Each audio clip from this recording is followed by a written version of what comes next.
That's my news wrap.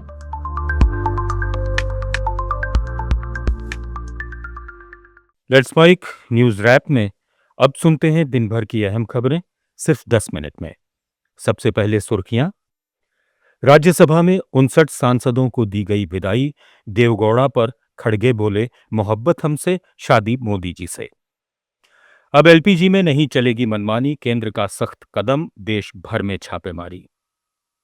और flight में 60% सीटों पर एडिशनल चार्ज खत्म, घरेलू उड़ानों में एक ही पीएनआर वाले यात्रियों को देनी होंगी एक साथ सीट। राज्यसभा में 59 सांसदों को आज भावुक विदाई दी गई। अप्रैल से जुलाई के बीच रिटायर हो रहे सांसदों के लिए हुए इस समारोह में कांग्रेस अध्यक्ष मल्लिकार्जुन खड़गे ने अपने अंदाज में पूर्व प्रधानमंत्री एचडी देवेगौड़ा पर कहा कि मोहब्बत हमारे साथ की, लेकिन शादी मोदी जी के साथ। उन्होंने रामदास आठवले पर भी चुटकी लेते हुए कहा कि वे अपनी कविता में मोदी का जिक्र कम करें। खड़गे ने बताया कि यहाँ हर बात सीखने लायक है और अलग अलग राज्यों के अनुभव साझा करना सदन की गरिमा बढ़ाता है। देवेगौड़ा जी नहीं है, वो तो वहां उपस्थित थे लेकिन यहाँ नहीं है, तो एचडी देवेगौड़ा जी का उल्लेख करना चाहूंगा। वे प्रधानमंत्री और कई पदों पर रहे।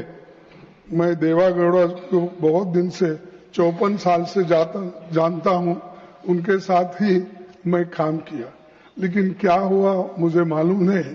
वो तो प्रेम हमारे साथ किए, मोहब्बत हमारे साथ, शादी मोदी साहब के साथ। ये रिसेंटली हुआ। तो आप प्रधानमंत्री नरेंद्र मोदी ने संसद को ओपन यूनिवर्सिटी बताते हुए कहा कि राजनीति में कभी भी पूर्ण विराम नहीं होता और वरिष्ठ सदस्यों का अनुभव देश की अमूल्य धरोहर है। उनके लंबे अनुभव से नए सांसदों को सीखना चाहिए। देवगौड़ा जी, आदरणीय खड़गे जी, आदरणीय शरद पवार जी, ये ऐसे वरिष्ठ लोग हैं जिनके जीवन का आधे से अधिक उम्र संसदीय कार्य प्रणाली में गई है और इतने लंबे अनुभव के बाद भी सभी नए सांसदों ने सीखना चाहिए। वैसे समर्पित भाव से सदन में आना, जो भी हमसे उनसे बन सकता है उतना योगदान करना, यानी समाज में से जो जिम्मेवारी मिली है उसके प्रति पूरी तरह समर्पित रहना, ये इन सब वरिष्ठ लोगों से हम जैसे सबको सीखने जैसा है। असम विधानसभा चुनाव से पहले कांग्रेस सांसद प्रद्युत बोरदोलोई ने पार्टी से इस्तीफा देकर बीजेपी ज्वाइन कर ली। उन्होंने गुवाहाटी में मुख्यमंत्री हिमंता बिस्वा शर्मा की मौजूदगी में बीजेपी की सदस्यता ली और कांग्रेस पर गंभीर आरोप लगाते हुए कहा कि पार्टी में उन्हें घुटन और अपमान महसूस हो रहा था। Overall, the atmosphere was that I was shunted out from every forum. My juniors in the Congress party as a Lok Sabha MP or an MP, they have been accommodated in all the things, but I have been always shunted, as if I am a persona non grata in the Congress party. Himanta Biswa Sharma ने कहा कि प्रद्युत बोरदोलोई के भाजपा में शामिल होने से party और मजबूत होगी। बोरदोलोई के पार्टी से इस्तीफे पर कांग्रेस सांसद प्रियंका गांधी वाड्रा ने कहा कि ये बहुत दुर्भाग्यपूर्ण है। मुझे लगता है कि वे टिकट बंटवारे को लेकर परेशान थे और काश हमें इस बारे में बात करने का मौका मिलता, लेकिन विचारधारा भी कुछ होती है। Very unfortunate, and I think he was upset over one ticket allocation, and I think that I wish that we had a chance to have a conversation about it. It's unfortunate. प्रधानमंत्री नरेंद्र मोदी की अध्यक्षता में हुई केंद्रीय cabinet बैठक में भव्य यानी भारत औद्योगिक विकास योजना को मंजूरी दे दी गई। इसके तहत देश भर में 33,660 करोड़ रुपए की लागत से 100 plug and play industrial park बनाए जाएंगे। केंद्रीय मंत्री अश्विनी वैष्णव ने बताया कि इन पार्कों को ऐसे शहरों में विकसित किया जाएगा जहां इंडस्ट्रियल इकोसिस्टम की संभावना है।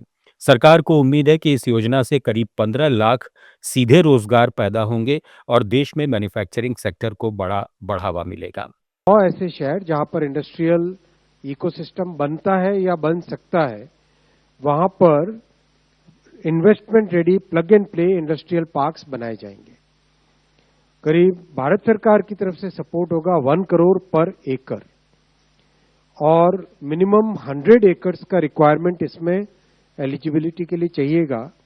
हालांकि इसको नॉर्थ ईस्ट और हिली एरियाज के लिए 25 एकर्स ही रखा जाएगा। 6 वर्षों का ये प्रोग्राम है, 6 इयर्स का प्रोग्राम है और इसमें राज्य सरकारों के साथ मिलकर और सेंट्रल पीएसयूज के साथ मिलकर डेवलप करेंगे।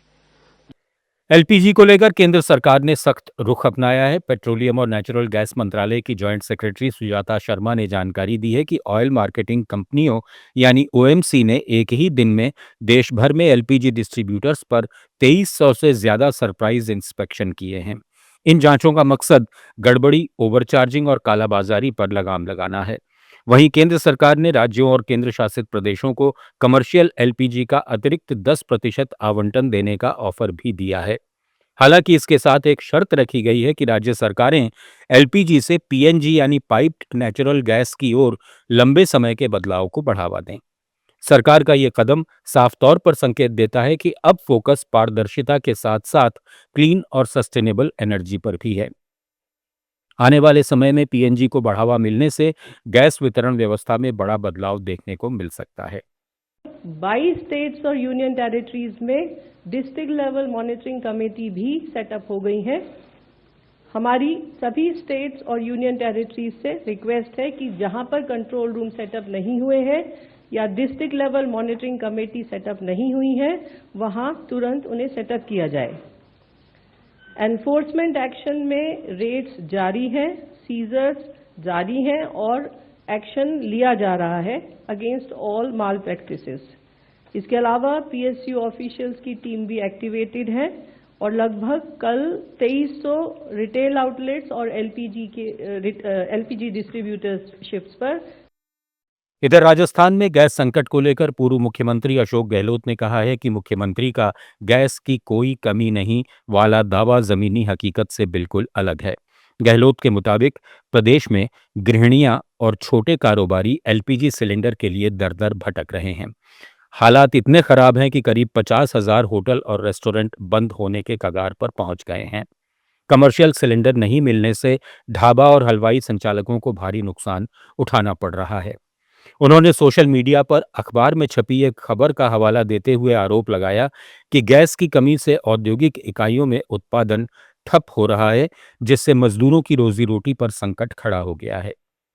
गहलोत ने तंज कसते हुए कहा कि खुद मुख्यमंत्री की सभा में खाना लकड़ी के चूल्हों पर बनाना पड़ा, जो सरकार की नाकामी को दिखाता है। उन्होंने सरकार से मांग की है कि सिर्फ बयानबाजी छोड़कर गैस सप्लाई सुनिश्चित की जाए और कालाबाजारी पर सख्त कार्रवाई की जाए।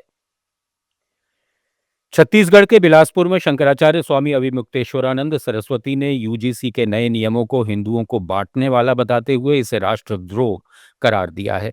शंकराचार्य ने आरोप लगाया कि उनकी आवाज दबाने के लिए सत्तारूढ़ दल हिस्ट्री शीटरों का सहारा ले रहे हैं। उन्होंने कहा कि वे लगातार गोरक्षा की बात उठा रहे हैं, लेकिन सरकार इस दिशा में ठोस कदम नहीं उठा रही। सनातन धर्म को लेकर उन्होंने कहा कि इसे बाहरी नहीं बल्कि अंदर के कालनेमियों से खतरा है। उत्तर प्रदेश के मुख्यमंत्री योगी आदित्यनाथ पर भी उन्होंने सीधा हमला बोला। शंकराचार्य ने कहा कि योगी को खुद को साबित करने के लिए 40 दिन का समय दिया गया था, लेकिन इसमें वे नाकाम रहे, इसलिए वे असली हिंदू नहीं हैं।